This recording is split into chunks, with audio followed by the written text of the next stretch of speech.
శ్రీ రామకృష్ణ ప్రభ ఛానల్ను చూడండి, మాసపత్రికను చదవండి. సంసారంలో ఉంటూ భగవంతుడి పాదపద్మాలపై భక్తిని కలిగి ఉండేవాడు నిజంగా ధన్యుడు సుమా.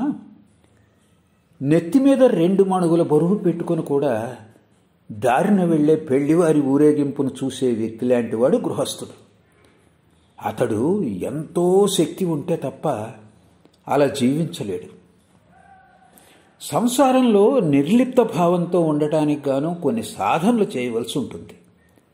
కొంతకాలం పాటు ఏకాంతంలో ఉండటం అవసరం.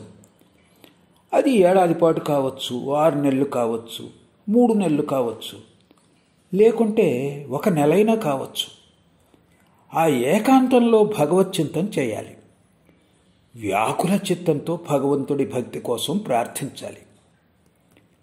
వెన్న తీశాక దాన్ని కొత్త కుండలో కనుక పెడితే అది చెడిపోవటానికి ఆస్కారం ఉండదు.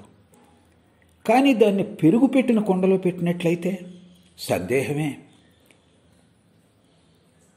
గృహస్థాశ్రమంలో ఉన్న జ్ఞానికి, సన్యాసాశ్రమంలో ఉన్న జ్ఞానికి మధ్య ఏమైనా తేడా ఉందా అని అడిగితే దానికి సమాధానం, ఇద్దరూ ఒకే తరగతికి చెందినవారే, ఇతడు జ్ఞానే అతడు జ్ఞానే.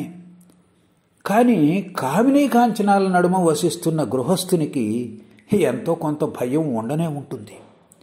మసిబారిన ఇంట్లో వసిస్తున్నప్పుడు నువ్వు ఎంత జాగ్రత్త వహించినప్పటికీ శరీరం మీద కాస్తో కూస్తో నల్లని మరక పడే తీరుతుంది. ఒకసారి జనక మహారాజు సభలోకి ఒక భైరవి వచ్చింది. స్త్రీని చూడగానే జనకుడు తలను క్రిందకు దించుకొని నేల చూపులు చూడసాగాడు. అది చూసి భైరవిలా అంది, ఓ జనక, స్త్రీని చూసి నీకింకా భయం వేస్తోందా? పూర్ణ జ్ఞానం కలిగినప్పుడు పసిబాలుడి స్వభావం ఏర్పడుతుంది. అప్పుడు స్త్రీ పురుషులనే భేదభావం ఉండదు సుమా. గృహస్థాశ్రమంలో ఉన్న జ్ఞానికి దేహం మీద కొన్ని మరకలు పడవచ్చు, కానీ వాటితో అతడికి కలిగే నష్టమేమీ లేదు.